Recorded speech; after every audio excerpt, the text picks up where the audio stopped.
today's video, we're going to be taking a look at Gulikit's brand new tension adjustable analog sticks. They're designed for controllers for the PS5, Xbox and the Switch Pro controller. I have here the ones for the PlayStation and the Xbox.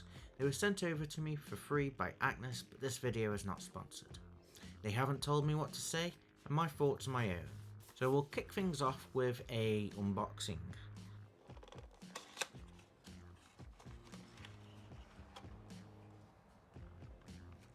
Inside the kit you get 2 sets of analog sticks, 2 extra sets of caps and your adjustment tool.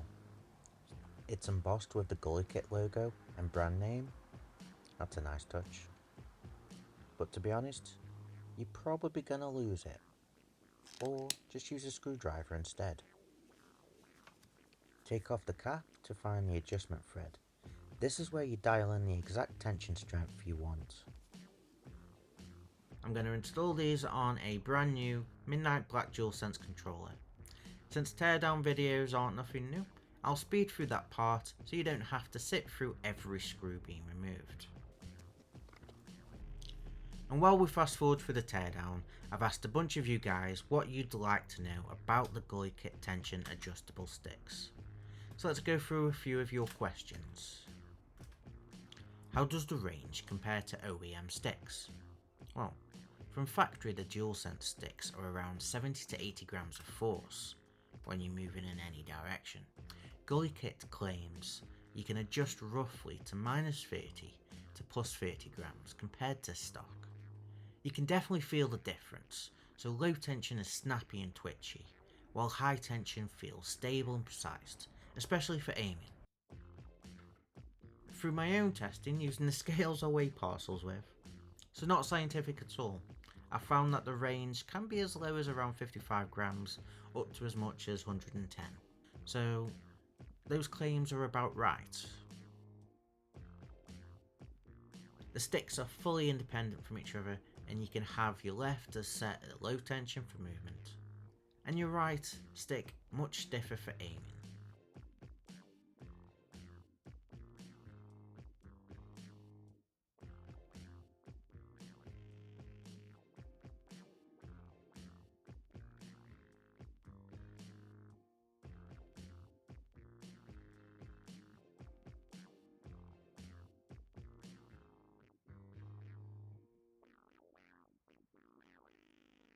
To remove the sticks, I start by adding some leaded solder with my iron set to around 370.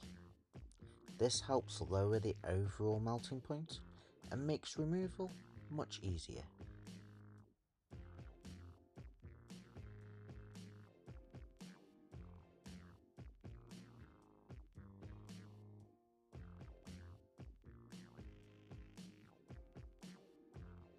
Next, I'll use a solder sucker to clear out as much solder as possible before bringing in the hot air.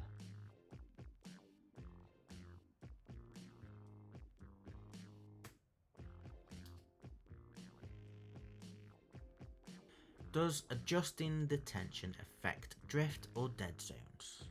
No, the tension only changes the spring resistance. It won't fix existing drift, but that said, these use Gulikit's TMR sensors. They're less prone to drift compared to Sony's stock potentiometers anyway.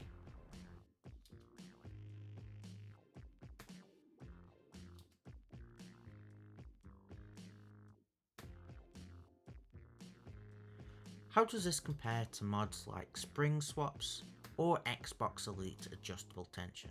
With mods like spring swaps, you're only getting one fixed setting, so you really have to know what you like. Xbox Elite controllers gives you 3 positions, low, medium and high. Gulikit's solution claims to give you 720 degrees of fine adjustment, so you can tune the feel exactly to your liking.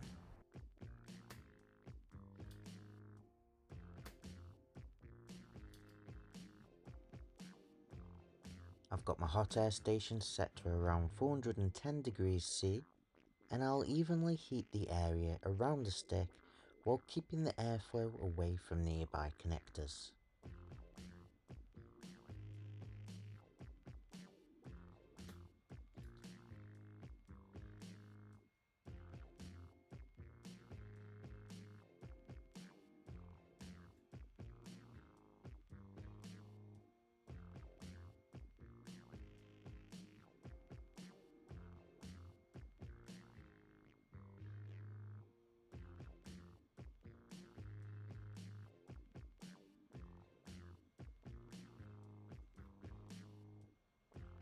At the same time, I'll touch each pin with a soldering iron for a few seconds, and this really helps speed up the process.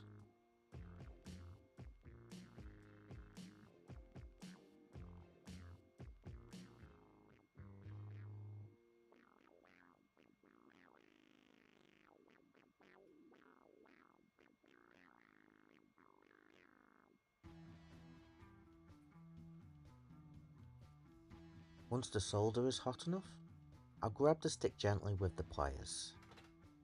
The key here is to be patient. When the stick is ready, it'll practically fall out on its own.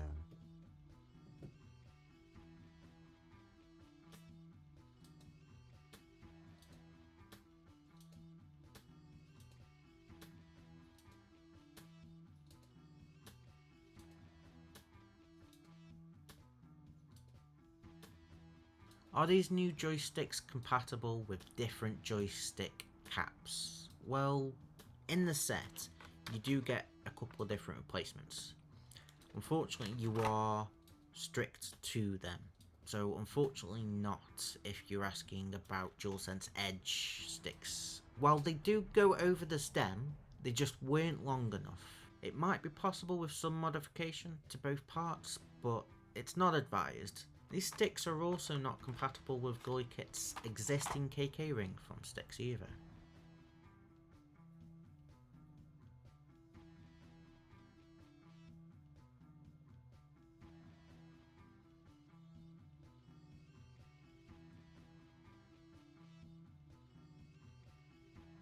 With both sticks removed, I clean up the area of any excess flux and prep the new Gulikit sticks for installation.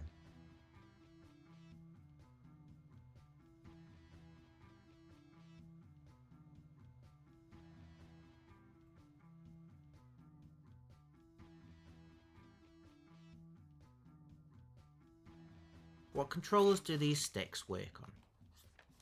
Well, when they are released, they will be available for PlayStation 5, so that's the DualSense and Edge modules, PlayStation 4, and Xbox controllers like the Elite Series 2 and the Series S/X controller. They will also be available for the Switch Pro controllers, but unfortunately, being traditional sticks, they exclude the Joy-Con, Joy-Con 2 and the Switch Pro controllers. So it might take some time for us to get TMR sticks for them, let alone adjustable ones.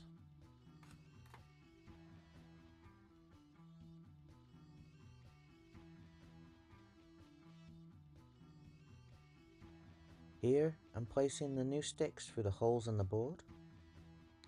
If yours don't fit properly, it might be that you've got excess solder, or check one of the pins haven't bent.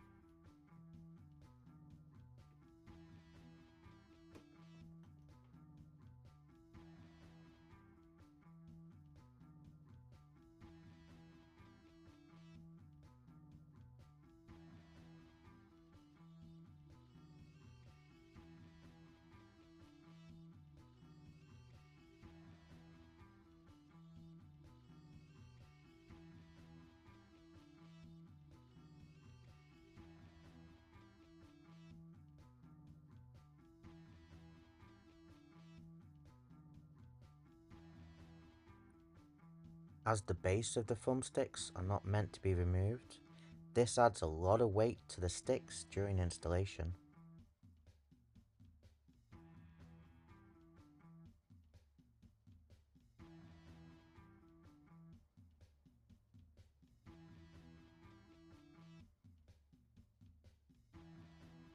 I will add solder to 2 points in opposite corners on each stick.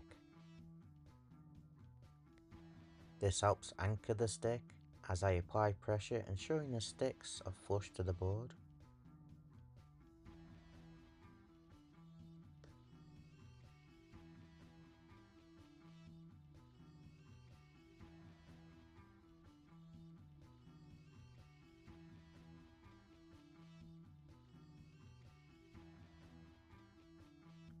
Always ensure the stick's alignment is good before soldering the rest of the pins.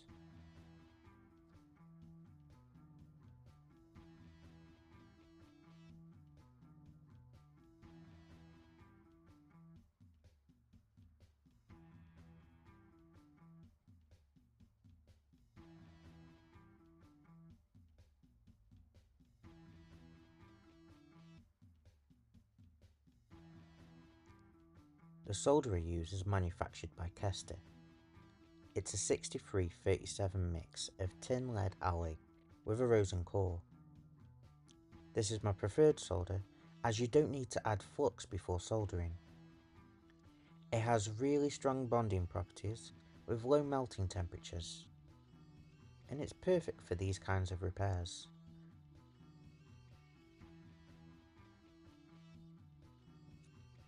We'll speed through the rest of the installation, and then we can calibrate the new Gulikit sticks.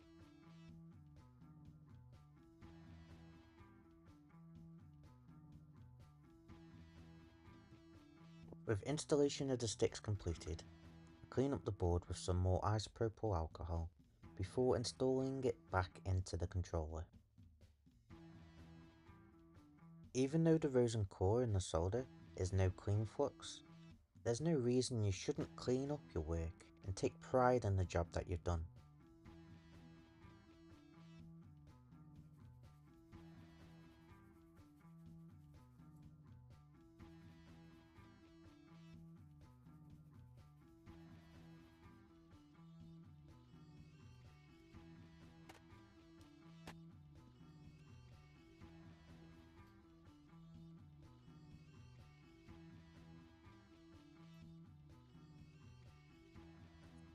Make sure the wires are soldered back in the correct order. From the bottom of the board, it's red then black for the haptic motors, followed by the green and yellow wires, and they power the adaptive trigger motors.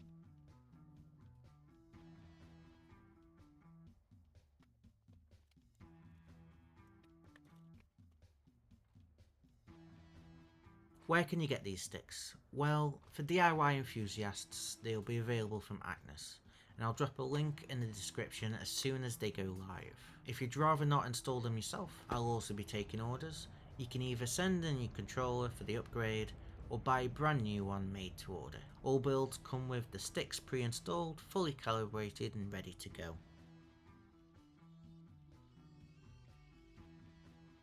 So now we're in the calibration software, and we're going to start with centering the sticks. I'm doing both at the same time.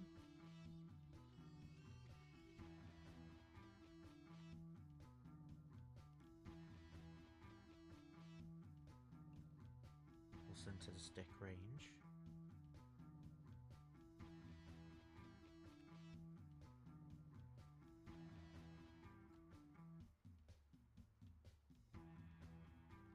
We'll check circularity. Oh, we need to go in and fine tune that. Is that with the right stick?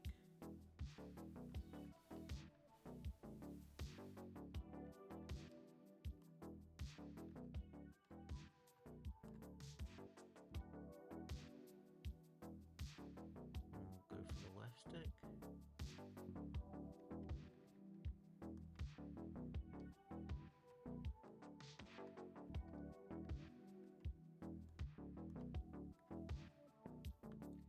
And we'll do circularity.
both sticks. And we'll get that saved.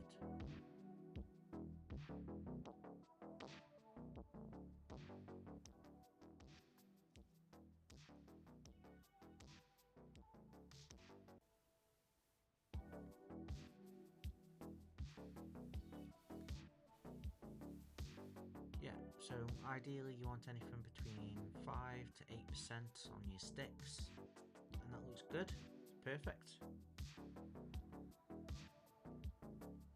Now I've got them installed, I've had some time to play around with them. There wasn't really a lot of difference calibrating these sticks over regular Gulikit TMR sticks. I expected they're using the same sensors, with no immediate obvious improvements, so everything went as expected. Adjusting the tension didn't affect circularity or center accuracy. When testing, I was getting consistent results. I will hopefully be testing lineage and a more in-depth look at the sticks in a later video, once I've had chance to fully play test with the sticks for a longer period of time. So ding that notification bell and look out for when that may drop. The caps they use replicate the metal ring foam caps they include with the regular TMR sticks, with the same great feel. I do use them on my own controllers, so I do like the texture and find they have excellent grip. With the taller caps offering a more noticeable difference, I'll probably use a mix of these and the smaller ones, but really do wish they included even taller sticks. Their existing KK ring caps are not compatible with these new adjustable sticks, and the absence of dome sticks might upset some players, as no other caps are also compatible at this time. Whether that will change in the future, I don't know. So overall, I think these sticks are great. The adjustable tension really does what it says. It lets you dial in the exact feel you want, whether that's lighter for quicker movement or heavier for precise control. But I do want to be upfront about a few flaws that I've noticed. Firstly, the stick base. That's the dome part of the thumbstick shaft that the shaft slides into. It isn't really designed to be removed. I found that you can take it off, but it causes a lot of wear on the post, which isn't ideal. Because of that, you actually have to install them in place. This makes certain installs trickier, like on the DualSense Edge modules. You have to squeeze the base of the stick through a pretty tight space. On the Xbox controllers, if you don't remove the base, you're basically forced to solder the sticks back in the board with it already installed in the controller, which makes the whole process a lot harder than it should be. Another concern is how the stick base is secured. It's held in with a locking spring. That you can see when you take out the adjustment thread, and if you over tighten, that spring can actually cause the two parts to separate, and it's very difficult to get back in properly. And in gameplay, having your thumbsticks pop off mid-match, that's not a good look. Honestly, I don't know why Gulikit didn't go for something a bit more robust, like a screw-on or a twist lock design. Now to be fair, part of the reason I ran into these issues is because I was testing hard and even a bit of brute force, so in a way I've only got myself to blame. But the fact that it's possible does make me cautious. That said, this is still a first generation product. Personally, I think it's a strong start, but I really hope Gulikit refines the design in a future revision. If they can nail the durability side of things, these could be an absolute game changer, especially for controller modding. Thank you for watching my video. I'll be going over some tests in another video, so please come back and watch that. If you liked it, give it a thumbs up, and don't forget to hit the subscribe button. Peace.